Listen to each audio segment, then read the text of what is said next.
you know, after the election, it is abundantly clear that the Democrats are grasping at straws. The Democrats are in a full-blown panic, and they are incapable of fully understanding the dire situation that they are in. And in turn, we are witnessing the quote-unquote leaders, the remnants of the progressive movement of 2016 and by some extent 2020, desperately grasp at straws here and try and put on this mask of resistance. And yes, I have gotten messages from a few of our colleagues in independent media. Hey, are there any kind of protests happening in Chicago, or did you see this or that? And the thing is, anything associated with these fake parades makes me sick.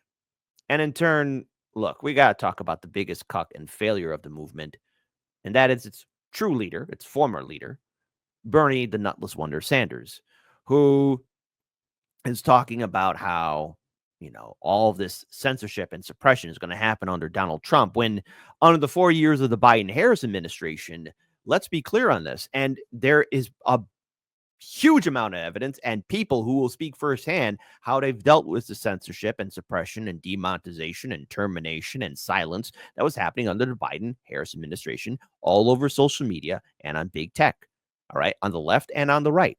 And it was pretty bad under those 4 years. And I don't know what kind of future lies in store for independent media, but Bernie Sanders is making all these accusations about Trump. And let's be clear here, folks. I am ever hopeful that it doesn't get worse. But to be clear here, again, I'm not putting my stock into politicians.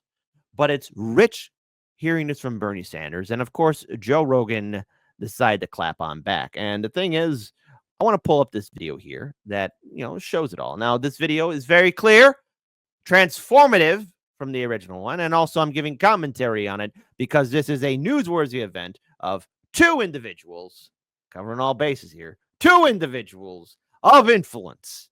And also this is a newsworthy event as well. So let's go and pull this up here. It's amazing to watch all these left-wing people suddenly Bernie Sanders making a post about how Donald Trump is trying to silence independent media was the wildest fucking gaslighting I think I've ever seen from a politician. Independent media? You mean fucking CBS? You mean CBS that edited that Kamala Harris interview to make it look like she had a really good point? 100%. And I want to pause here. Yeah, well, CBS is an independent media, Joe, but I do want to talk about like the regular independent media, like the rest of us here. But when we talk about what Donald Trump, or at least what's been going on with USAID, not US AIDS or aid, we are witnessing how Politico is in full-blown panic mode, as well as some affluential people who might be some bread tubers in a panic too, because as a great prophet once said a long time ago in the year of the dragon, all lies will be exposed. And all lies shall be exposed, as they should all the time, every time. And this is an important thing to bring up, because when it comes down to the quote-unquote leaders of the progressive movement of 2016, Bernie Sanders has been the biggest political disappointment of our lifetime. How many of us have said that? Hardlens Media, Jimmy Dore, Due Dissidents, RBN, INN, and all of you have mentioned it as well.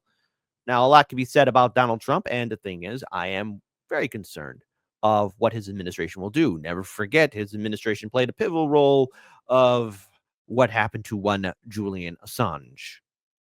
And then I don't know if you caught Alex Soros reposting this claim that basically you have an unelected cabal wielding power. I mean, that's you. Yeah, that's you, Alex. That's your dad. This is crazy. Yeah, no, it's a very, very strange historical moment. Also, it's like you haven't addressed any of the exposed corruption. All you're talking about is the horrors of dismantling this amazing organization. What about all the shit that they've uncovered? There's not even a counter argument. Like, no, we need to fund gender fluid dance in fucking Turkey. like, what are you talking about? We need $200 million for Starbucks Keurig cups. What? Now, this also has to do with the full-on exposure of how USAID almost caught myself. Not AIDS. USAID is been involved with spending a lot of our hard-earned taxpayer money on a lot of frivolous projects. Now, hey, Doge, I'd like for you to audit the Pentagon. I would love to see it. But this is rather fascinating because in comparison to Bernie Sanders of 5 years ago when he was on the Joe Rogan Experience, and that was a very historic interview, it was clear that Bernie Sanders had a message, but follow through is key. Now, we are seeing Democrats in a desperate attempt to try and capitalize on the Trump derangement syndrome that we've all been witnessing many of our loved ones go through. And of course, yes, there's even the Trump worship syndrome. Don't worship a politician. Don't worship any of these jagoff people because it's not worth your time and it will ruin your health mentally, emotionally, physically, psychologically, however which way you want it. It's not the correct thing to do. But this is rather historic that even now, Bernie Sanders is rather silent on a lot of the corruption. And what has to call into question now, gee, Bernie, all this talk about trying to reform the Democrat Party these past 8 years, and now perhaps even going on to these 4 years with Donald Trump, what are you actually doing? I mean, we have covered on this show as well how Bernie Sanders is on the way out. Yes, he is on the way out. I mean, there's only so much he can do at this point. And while I am grateful for his words, though he never had follow through, and how he inspired other people, he is that disappointment. Because aren't you going to comment on the corruption? Because the corruption was there, it was happening under your good friend Joe. It was happening under Barack Obama, happening under Obama. But wait, it was also even happening under Republican presidential administrations. But not once, Bernie, have you really been addressing what's wrong with all your fantastic friends in the U.S. Senate and House of Representatives. And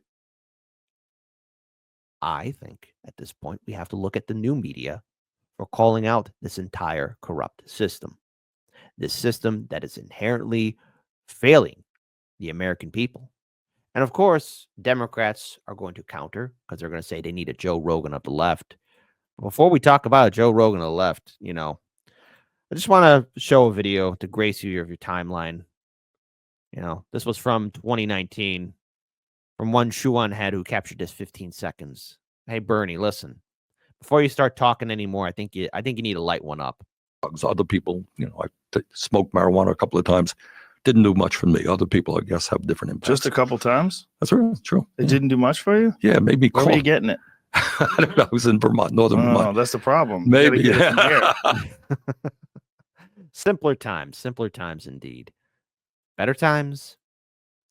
Well, no, because of what lied in store for the rest of us, for these absolute abysmal people that we call our leaders. Now, whatever lies in store for whatever corruption and abuse of waste we will see, Bernie Sanders and the Democrats aren't going to focus on that. Now, I'm not expecting all of this great revelations to shake the Democrats and realize that, oh my goodness, maybe we need to change our actions because it's a bigger picture. It's not just black and white. There's many shades of gray in regards towards really addressing the censorship, the suppression, the corruption that we've been witnessing these last 8 years. And we've been patiently waiting. And unfortunately, even Hardlands Media in 2020, we were looking forward for the 2020 Bernie Sanders campaign. Even I held on to the audacity to hope that maybe it was possible to really change things. But under the 4 years of Biden, I've witnessed more censorship, more deplatforming, more silence. And I am concerned that it will be continuous and ongoing under these 4 years of Trump. I want to be wrong about that. But what is very disappointing is seeing the same tired and true tactics of protests / glorified parades. And you have these progressive leaders, air quote progressives, talking about Trump this and Trump that, and he's going to do this and he's going to do that. Well, yeah, he very well could. He very well could censor and silence and suppress us all. But where were you when your good friend Joe was saying it, Bernie? Oh, that's right. You were there sitting on that infamous hotel chair watching like a cock. If you fool me once, it's because I didn't think a guard was needed. If you fool me twice, it's because I didn't learn the lesson, so it bears repeating. If you try the same play 3 times running, it's because you know what's coming, and you didn't come to lead, you came to purposefully be misleading. Democracy is dry. It's been a century bleeding. The husk is gaping open to the sky, out in the field where all the sheep just keep on circling and worrying and bleeding. They're waiting for the shepherd that they've tried to hide their faith in, but he's so appealing. They'd gladly give their fleece. It's such a freeing feeling that even when he leads them to the ledge and starts to urge them on, they're positively beaming. They were told that they were on their way to save democracy, so even as they plummet, they just gloat. They don't consider screaming. And halfway up the cliff, the shepherd's cozy little mittens wrap around the staff of shattered human hopes on which he's leaning. He shows the gentle grin that used to stir your inner spark, and he says, "Not me, us," as he gestures to the oligarchs. He knows that if he runs, they're going to stop him like a stolen car. And he'll easily surrender because it bought a lot of time for laying mines in all the grassroots. Suddenly, the tiniest of movements gets you blown apart. Suddenly, you're in a play that's set on an election day, and voting for the fire, unaware you're playing Joan of Arc. Suddenly, the shepherd pulls the rug and slips a hood across your clueless mug, and everything goes zero dark. I'm gonna warn you once more before it's 2024 and you fuck around and find out who your heroes are. To take a step back from the herd, and you'll learn that you can spot who all the shearers are. If you really want to know the product that they're selling, I can take you where the mirrors are. If you think your voice is finally ready, I can tell you where the lyrics are. I hid them in a box I had to bury neath the cobble when they carpet bombed the promenade and raided all the street bazaars. Now all we've got's the marketplace, and you're too broke to even bother asking what the options for your treatment are. Suddenly, the raw debris of homeless human dignity will find it has 100 teeth for every badge and sweeper's arm. Suddenly, they speak in solidarity and each is armed. Suddenly, the sheep can see the shepherd for his truest form and all pitch in at once to help him buy the farm. And now it's zero dark, and all is calm and peaceful save the distant wail of sirens that approach beside the flames of dawn. Suddenly, the carrot's just a string that's on a stick, and all your movements make you sick because the prize is gone. Now, we could go and flee into the forest low and meek, or we can exercise our right to feast and go and graze on Biden's lawn. Because he's been sowing seeds that seep a toxin out to sap a bit from each of us and keep on leaching decades after Biden's gone. So regardless who they summon out of hell to come and do the job, it will not feel like Biden's gone. But in that time of hopelessness, you cannot trust the shepherd when he once again comes asking you to humor him his siren song. And it's cute that you can innocently, honestly assume that's just a symptom of a system that was wired wrong, and not the standard feature, basic function, primary objective of a mass hypnosis firebomb. You don't need to know the words to cry along. Someday it'll hit you like an officer who pistol whipped their ride along. Broke his jaw and kept his job and kept it moving right along. That voting isn't red or blue or black or white or right or wrong. Voting's like a firing squad where you can choose the firearm. It's slow extinction by and large. It's Super Tuesday supercharged. It's all your futures, roots and all, just tossed out on a garbage barge. It's everybody dropping out to push the biggest oligarch. It's everybody voting fire, registered as Joan of Arc.